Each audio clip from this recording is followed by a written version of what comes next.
When Money Dies, Lessons from the German Hyperinflation. 1.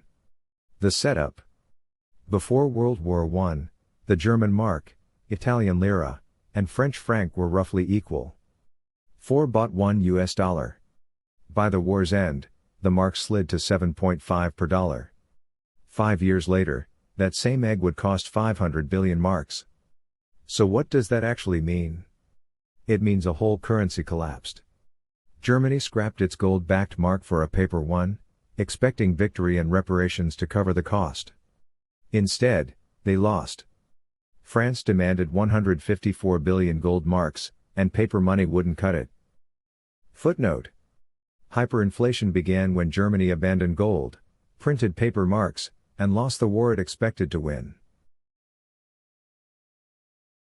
2. Printing money to stop panic. Germany faced unemployment, unrest, and even a communist uprising in 1919.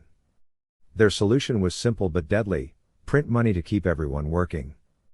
Keep the factories running, keep people busy, and maybe they won't turn red. Problem is, more paper doesn't make more bread. Footnote. Printing money bought short-term stability but guaranteed long-term chaos. 3.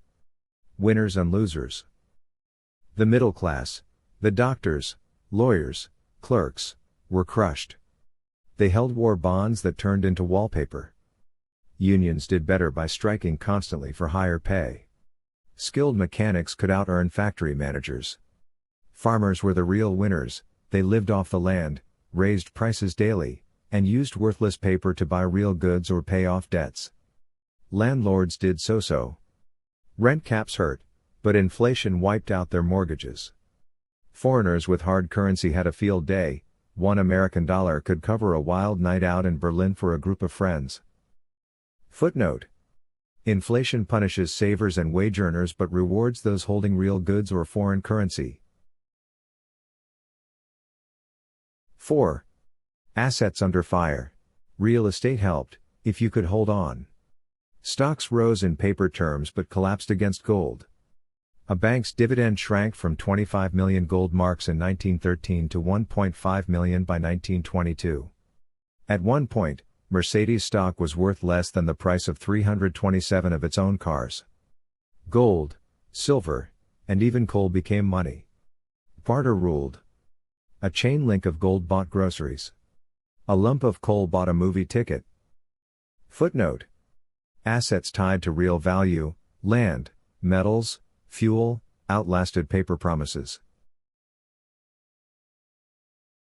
5. How it ended. By November 1923, it took 1 trillion paper marks to buy $1. Germany introduced the Rentenmark, backed by mortgages and factories, on paper at least. France seized German coal and mines to enforce reparations. Outside pressure and sheer exhaustion forced stabilization. But freedom didn't survive unscathed. The government seized gold, silver, and foreign exchange. Constitutional rights were suspended. Emergencies justified everything. So what does that actually mean? It means desperate governments will take whatever they want, including your money. Footnote. The Rentenmark ended the spiral, but at the cost of civil liberties and property rights. 6. Final lesson. Hyperinflation is not fair. Some thought their silver would make them kings, only to see it seized.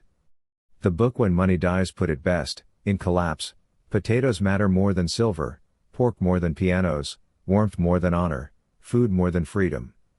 In other words, don't wish for collapse.